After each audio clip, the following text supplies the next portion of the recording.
thing I will say about chapter 1 is chapter 1's a little bit different than most of the rest of the chapters that we're going to cover, in that it doesn't necessarily have a set theme across all of the sections in the chapter. So for 1.1, we're going to be talking about interval notation, set builder, talking about sets. Later on in chapter 1, we're going to talk about matrices. We're going to talk about transformations, moving a graph up, down, left, right, our translations. Then we're going to talk about systems of equations, all in chapter 1. However, once we get to chapters 2, 3, 4, they're all going to focus on quadratic equations, parabolas. It's going to have a central theme. Chapter 1 is one of the odd ones out, where it doesn't feel like we have a set theme across all of it, and it's kind of true. However, with 1.1, we're going to be talking about sets and set builder and writing this here. And the first thing we're going to talk about is a set and describing what a set is.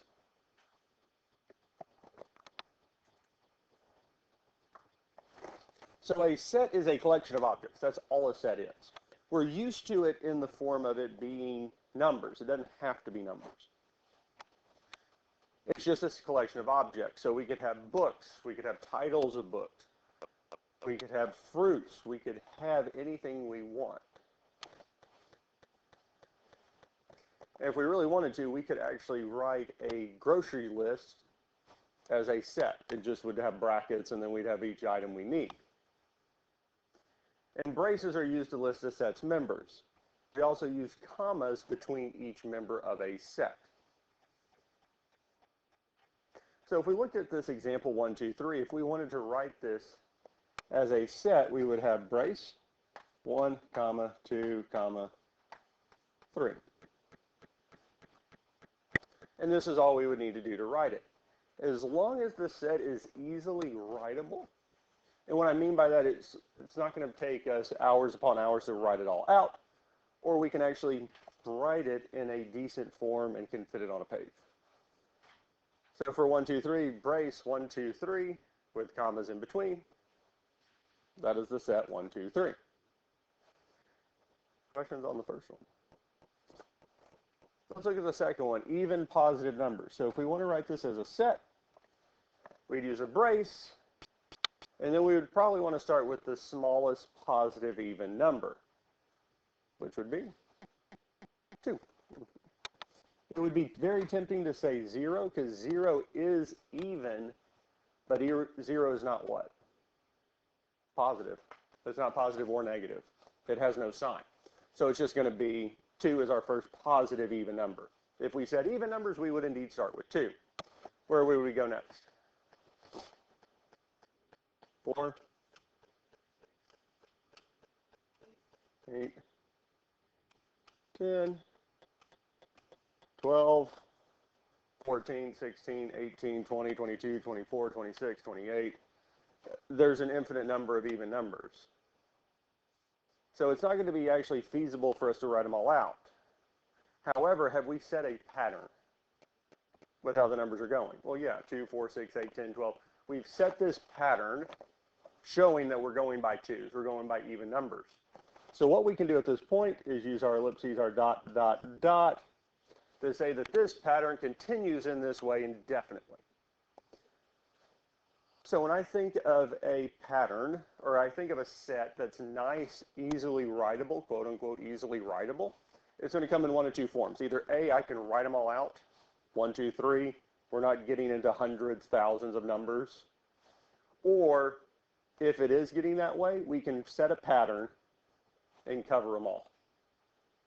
Because positive even numbers, 2, 4, 6, 8, 10, 12, even if someone came in and say, okay, they're going by 2s, we're going by even numbers, I know what it's saying. 1, 2, 3, if they just saw that list, we know what we're listing. Those are both nice sets that we can easily write.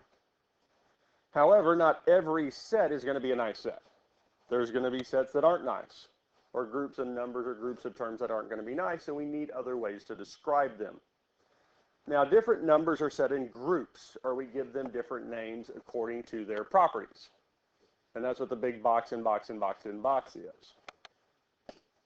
Now, the box on the top left, or kind of the smallest box on the left side, is our first type of numbers, and that's our natural numbers.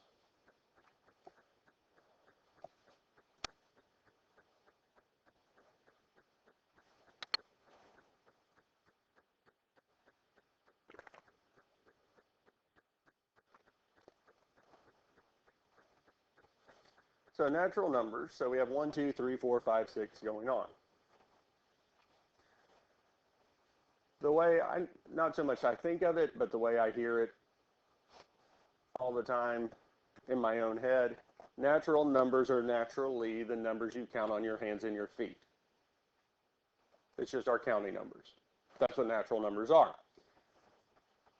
And that gives us kind of like a number line. We're slowly building all the numbers that we could possibly have. We have the positive x-axis if we think of a number line. We don't have all the numbers. We just have our nice non-decimal, non-fractional numbers. And as a mathematician, I don't want to write natural numbers every single time. Because if I'm doing proofs or if I'm trying to describe number sets, mathematicians are lazy. They're not going to write natural numbers every time. Instead,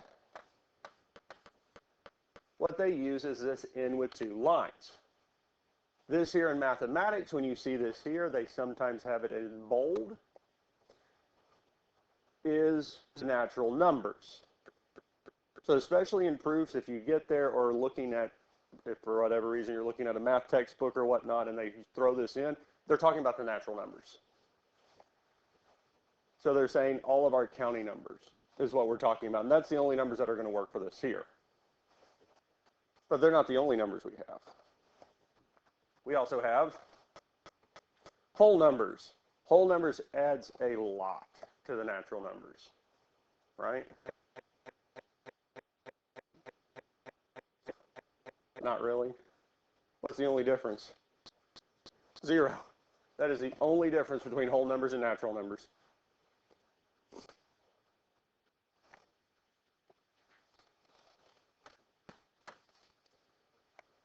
Natural numbers had an n with two lines. What do we think the symbol for whole numbers is?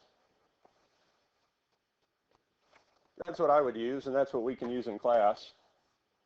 But the funny thing is for the mathematical community, they don't use any symbol for whole numbers. It straight up gets ignored. Because if we're going to actually talk about the whole numbers, we're not going to talk about them themselves. We're going to say the non-negative integers. If I actually wanted to refer to whole numbers, they're like, nope, we're just saying non-negative integers.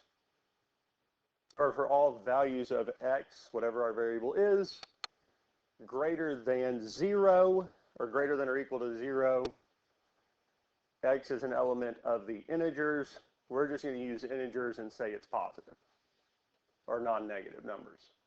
So essentially 0 and greater.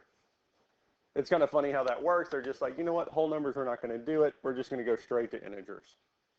Our positive and negative counting numbers. Our additive inverses.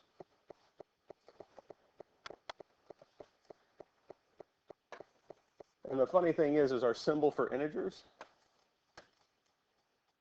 is a Z with a second line.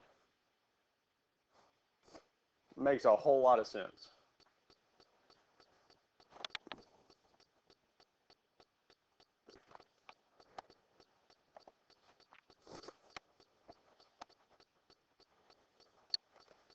Now, it seems to not make sense to us. I have not done enough research into it. But a lot of it, especially with the symbols, especially mathematics, science, natural sciences fields, in a lot of areas, the way that we describe them or give them abbreviations or symbols and name it is not based off English all the time. It's really going to be based off of whoever found it, discovered it, created it, their language, which makes perfect sense. Because if I discovered something or came up with an idea or a theorem, I'm not going to use the German or the Greek alphabet to give it a name for the most part. Especially as they were working through these in the Babylonian, Greek, they're going to put it in their own language, which is fine. But when we start using it, we're going to convert it over, we're going to have it in English, which means sometimes the letters don't translate well. Make sense? Biggest case in point is slope. Y equals mx plus b. M is our slope. Slope starts with S, not M. But a lot of the Greek for where we get our mountain or rise or increase is from the word montagne. Mountain, montagne, M, slope. So it comes more from its actual roots than it is anything else. So any questions on natural numbers, whole numbers, or integers? Now the interesting thing with this before we get our next one is they actually kind of cross over. So any of our natural numbers are whole numbers, our whole numbers are integers. They build off of each other. So that's kind of nice to know that 4 is a natural number. 4 is also a whole number. 4 is an integer. Yes? -4 would be an integer, yes? Is -4 a whole number? Yes, no? What do y'all think? Because -4 would be a part of our integers, yes? Whole numbers are what? 0 and greater. So is -4 a whole number? No. Which means -4 is also not a natural number. Because inside the natural numbers are just our counting numbers. That's all a natural number is. But all of our natural numbers are going to be whole numbers. All of our natural numbers are also our integers. That's why I set it up this way. Because they're all contained within that square. Does that kind of make sense? Yeah. Because 3 is a natural number. Everything inside the whole numbers box is whole numbers. So 3, even though it's not listed, is a whole number, which means it's also an integer, which means it's also a rational number.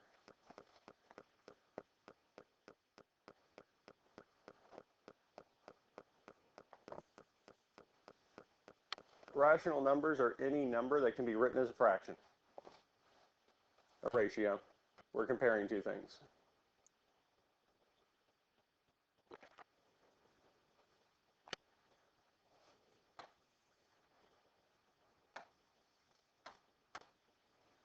I used 3 because I was using it earlier. 3 divided by 1 is still just 3. So it is still a rational number because it builds out. And because it makes perfect sense, the symbol for rational numbers is a Q.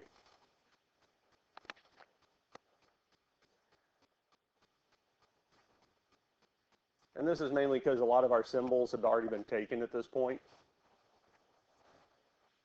R has already been used. We're going to have that number set here in a minute. But rational numbers is anything that can be written as a fraction.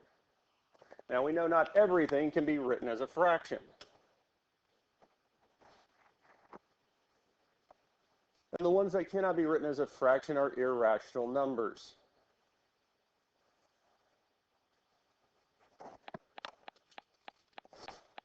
And that's these here.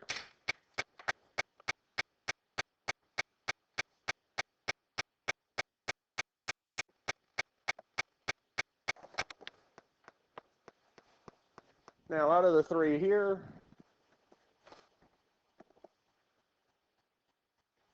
you should know at least 1. Yes?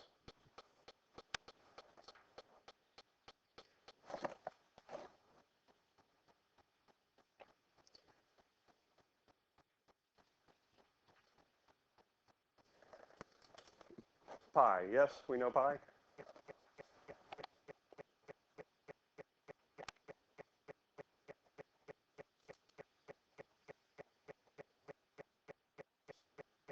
Because pi is 3.1415926 ...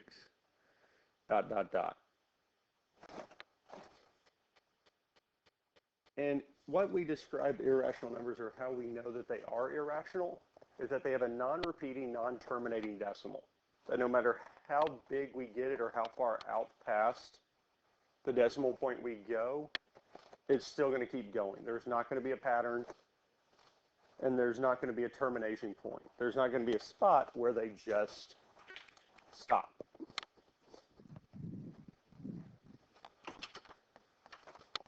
You're welcome. So these are what we would be our irrational numbers. Now the reason they're off to the side is because whole numbers, natural numbers, integers are rational. We can actually write them as a fraction. They have a terminating decimal or they have a repeated decimal. So they get put off to the side because they don't have a set pattern that the rest follow. And the symbol for it is an I with 2 lines. That's the main reason integers didn't get it. Or one of them.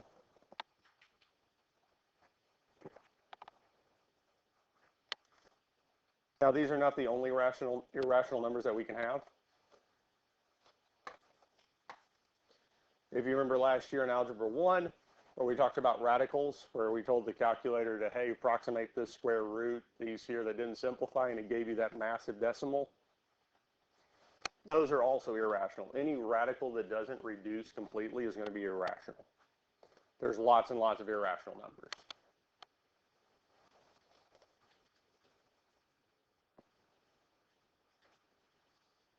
Be ready for the last number set we're covering. That is the real numbers.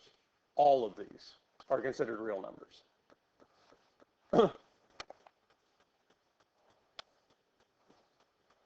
So really, given any number, no matter what it is, it's going to be a real number, regardless. Because if you were asked or given a number and said, name its type or how we would associate it with, it's always going to be a real number. Because if we get an irrational number like pi, it's going to be a real number because it's contained in there. And irrational, that's it. That's all it can be. Because those are the only two groups it associates with or it's connected to. 3 is going to be real, natural, whole, integer, rational. There's going to be a whole bunch. And it's nice. 1/4 is a rational number and a real number. Because integers are non-decimal, non-fraction. Same with whole numbers, natural numbers. It's just rational and real.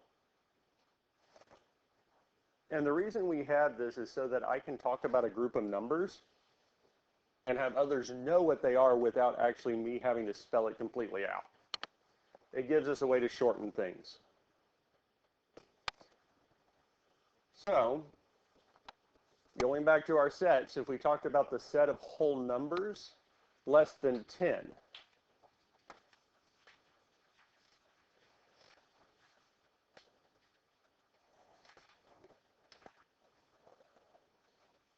well, whole numbers are our counting numbers and 0. So the smallest whole number we can have in this set, less than 10, is 0. What would be the next one? 1. And then 2, 3, 4, 5, 6, 7, 8, 9. If it had said less than or equal to, we would include 10, but it's just 0 through 9. And for most sets, and pretty much all the sets we're going to do, order does not matter. So I could have arranged those however I want. I just needed 0 through 9. Most books or most kind of forms that we do, we really want them in order, just to make sure we have them all. But that's it. And that is a nice set because listing those 10 numbers is not that difficult. We just go 0 to 9 and we're done.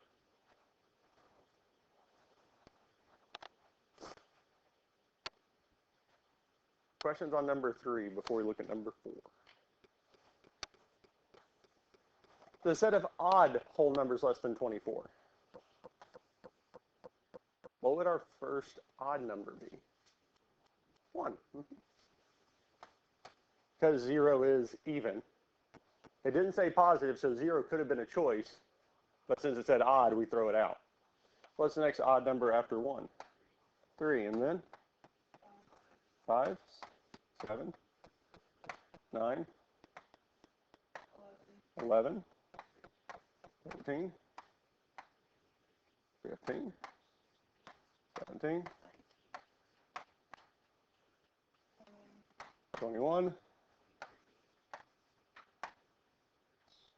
That's it, yeah. That's a lot more numbers than the last, or not a ton more, but it is more numbers than the last one. But I would say that's still easily writable. That is a nice set. We will eventually get to some non-nice sets. Not today. Most likely not, yeah, we're not going to get to them today. But when we start doing that, we're going to really have to rely on those set types, especially if it describes it. Question on either one of these here? But before we get to that, we're going to talk about a subset. Because we know what a set is. A set is a collection of objects, yes? A subset is a set that is part of a larger set.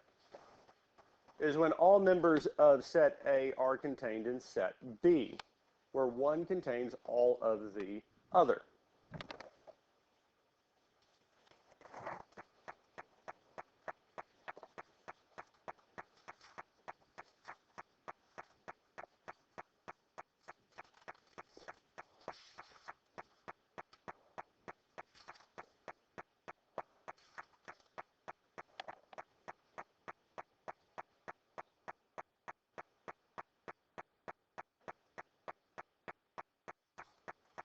So,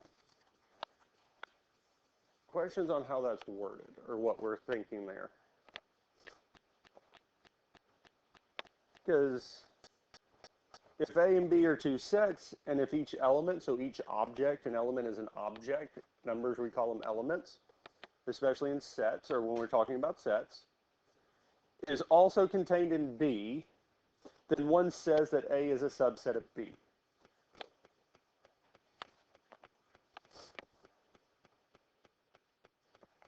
So if all elements of one are contained in the other, then it is a subset. Now notice I didn't say that if all the elements in the smaller are contained in the bigger, then it's a subset. We're just focused on the elements. If all the elements in one set are contained in the other set, it's a subset.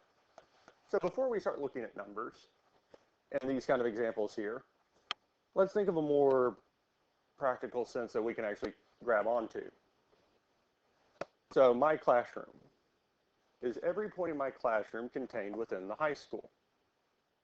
Is every part of this room in the high school? Yes. So we could say that my classroom is a subset of the high school because every part in here is contained in the whole. Can we say that the high school is a subset of my classroom? No, there's lots of parts of this high school that are not in this room. So we cannot say that because there's other parts outside of it. I mean, if we wanted to take it further, we can say, is the high school a subset of Oklahoma? Well, yes, every part of this building is contained within the state of Oklahoma. Could we say that this high school is a subset of the United States? Yeah. Now, the one that really makes you think, is my classroom a subset of my classroom? Is every part of this room contained within this room? Yeah. And that is one that's sometimes tricky for us to think about because when we're thinking of something being contained within another, we're expecting whatever the one that's bigger to be not the original subset. Because a subset should be a part of something bigger, like this room to the high school. There's more outside of it. But by definition, it does not say that. The definition of a subset, set A is a subset of set B if all elements in A are in B. Doesn't say that B has to have more. It's just, is everything in A also in B? That's all we're checking. So we look at this example here with set A and B. Set A has the numbers 1, 3, 15, 20, 27. B has 1, 2, 3, 20, 15, 27, 11, and 100. Can we say that A is a subset of B? Yeah. And like I said already, mathematicians are lazy. They're not going to write A as a subset of B. They're going to write A subset B.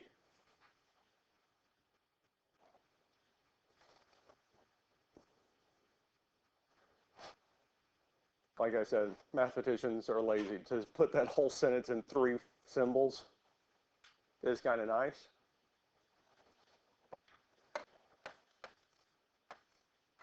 Now, is B a subset of A? No, because 11 and 100, B is not a subset of A. We just put a line through it. Not equal, not a subset. We get how that works, yes? Even with letters, A is the set AB. B is the set ABCD. So again, we can say A is a subset of B, but B is not a subset of A. Funny enough, again, as we said already, A can be a subset of itself. There's nothing that says we can't say that.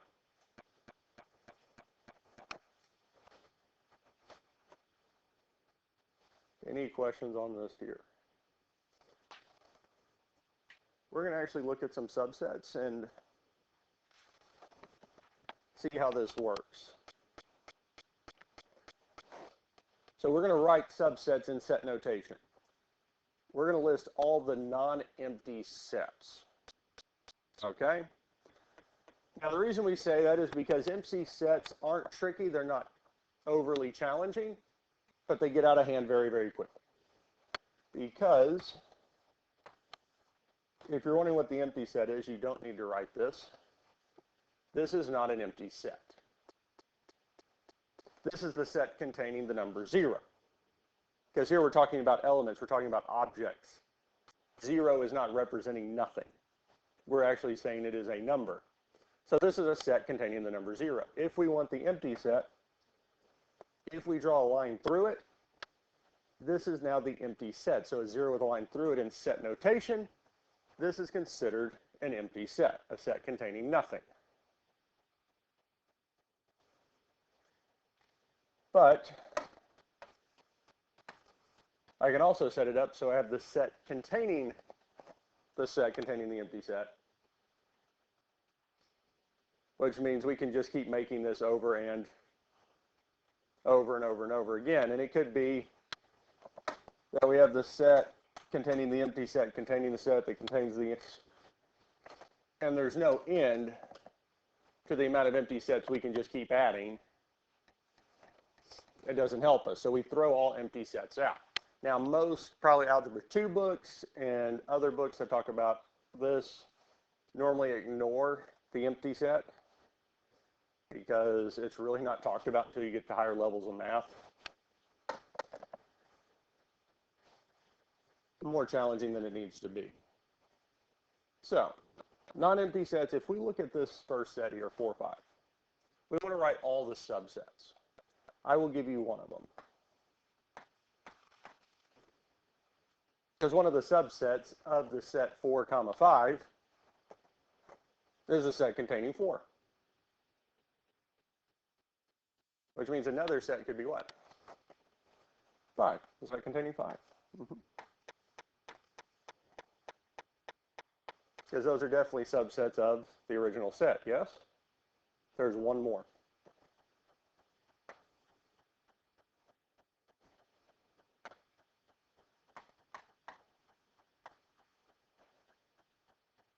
Because the set can be a subset of itself. So we could have the set containing 4, the set containing 5, or the set containing 4, 5.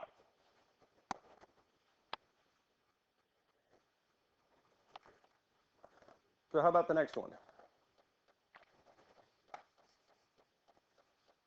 We'd have what? The set containing C, D, and then CD.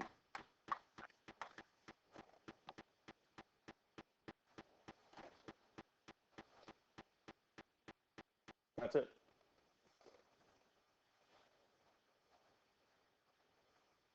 You know what? Let's do one that has 3. Now, when I write these out, I always start with the single sets with single elements. 2, 4, 6. They're nice, they're easy to keep track of.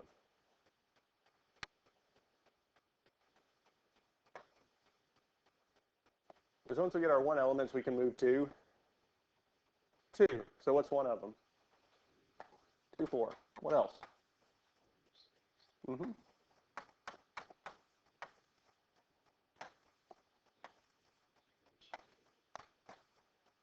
2, 6.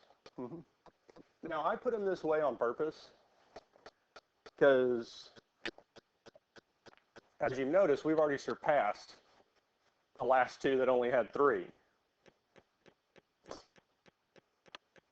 Now, we're most of the way done with this, so I always start with that first 2, 4, 6, just 1. 2, 4, 2, 6, and I keep with the first number all the way through until I run out. Well, 2, 6 is the last one, yes? I move the 2 down 1 to whatever the next element is. So 4, so we do 4, 6. Then I would do 4 in the number after 6, 4 in the number after it until I run out. Then we would move 4 to the 6th position and do every combination with it. Does that make sense? Now, how you arrange these does not matter, as long as we get them all. Now, our sets of 2 are done. We've done every combination of 2. We're not worried about 6, 4, 6, 2, because for our case in point, order does not matter. So 2, 4, and if we had 4, 2, these are the same set. They're not going to, for us here, it's not going to make a difference. Now, for some areas of mathematics, the set 2, 4 and the set 4, 2 could be 2 different things, just depending on the context in which it's used. Now, we have one more set. 2,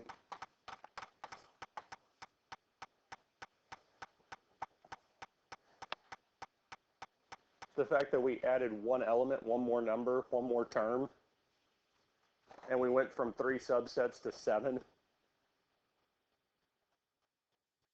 Question? Okay.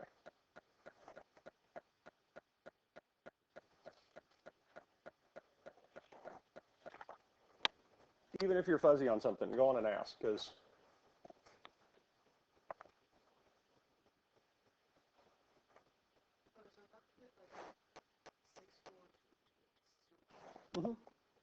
yeah, because for this here, order does not matter. It is, these are the items in a set.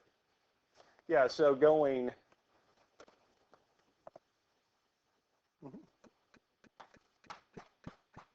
this is still the same set, because it's just a group of objects. We have no context to them, if that makes sense. So if we were saying these groups of objects are related to clothing measurements, 642 is going to have a different meaning than 246 because it's going to be related to lengths. We have some context to it. Here, they're just objects. So 246, 642, 42, 426 does not make a difference. These are the 3 objects we have. Yeah. Yeah, you're welcome. You ready for the last one? What can we start with? E, F, G, H.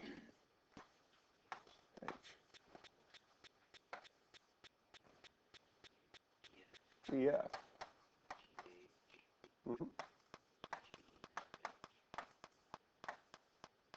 G, F, H. And E, G. Yep. And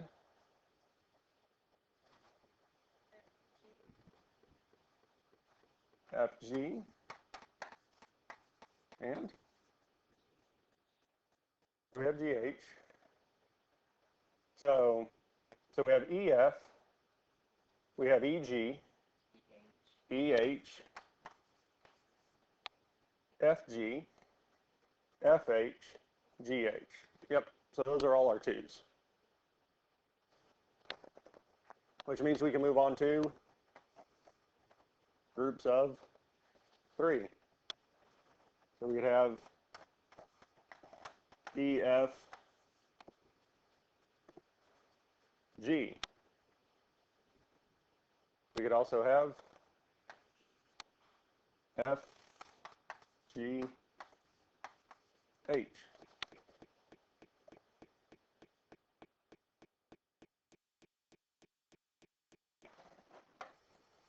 We also have another set of 3. E, G, H.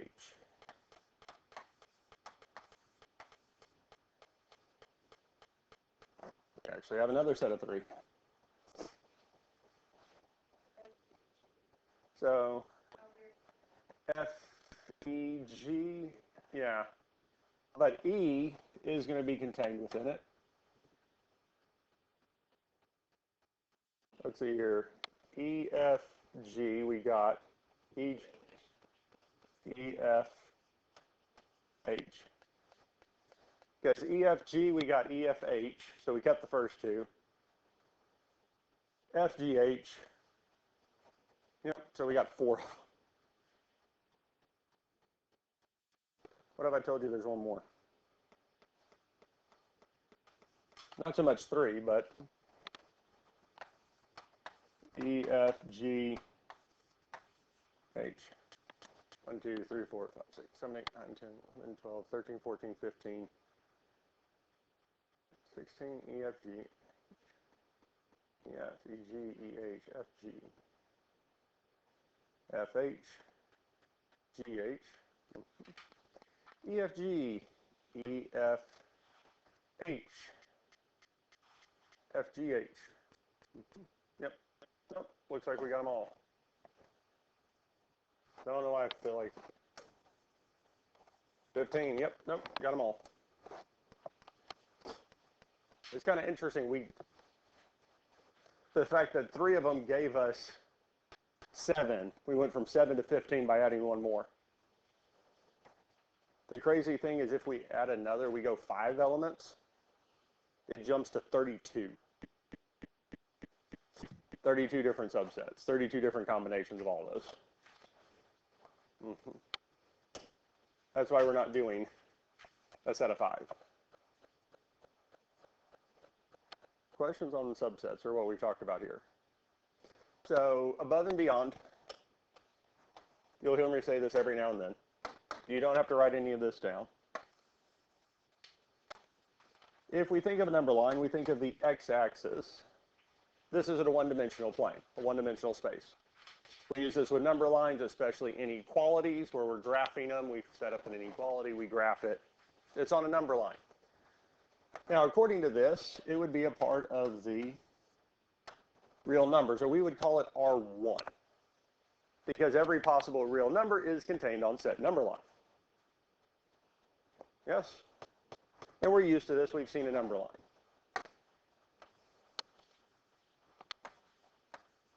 If I add the y-axis, we're talking about a two-dimensional plane, the coordinate plane, yes? Which we would call R2, because we have 2 dimensions of real numbers. Real numbers along the y-axis, real numbers along the x-axis, and we can correlate those 2 together to give us a number, or this coordinate plane. Yes? Now you're wondering, why am I even bringing this up, especially after we finish talking about subsets. However, is every point on the x-axis or one-dimensional space contained in the xy plane? Well, yes. So we could say that this one-dimensional space is a subset of the two-dimensional space. The x-axis is contained within the xy plane. We agree with that there? Because it doesn't necessarily look like it, but we use arrows to say that that line continues indefinitely. The up and down continues indefinitely, so every point on that x-axis is contained in the whole plane. So our one dimension is contained within the second. Now, we don't live in a two-dimensional world. We actually live in a three-dimensional world. Because if we think of a piece of paper as a plane, all of our three-dimensional space is contained, or the two-dimensional space is contained within our three-dimensional space. The xy is contained within the xyz coordinate system. Yes?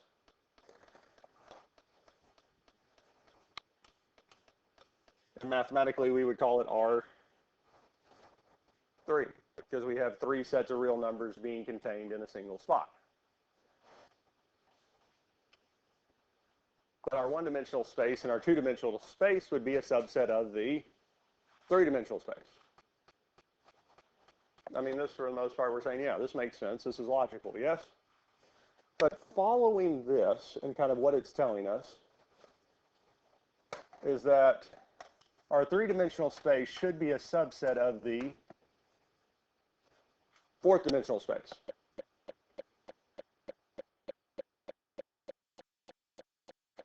Do we know what the fourth-dimensional space is?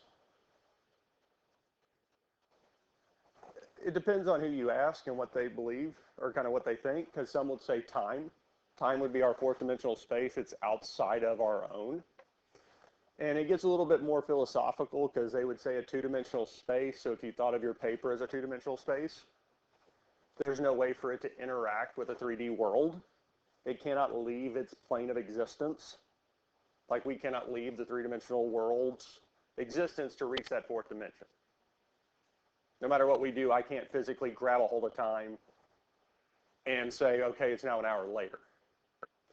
We can mentally do that with our time change, time zones, but I'm not actually changing the flow of time.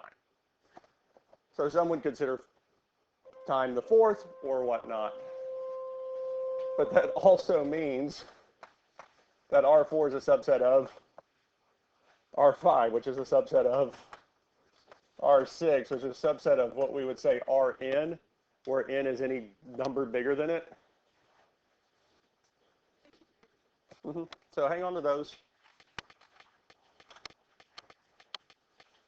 We'll finish the note sheet tomorrow.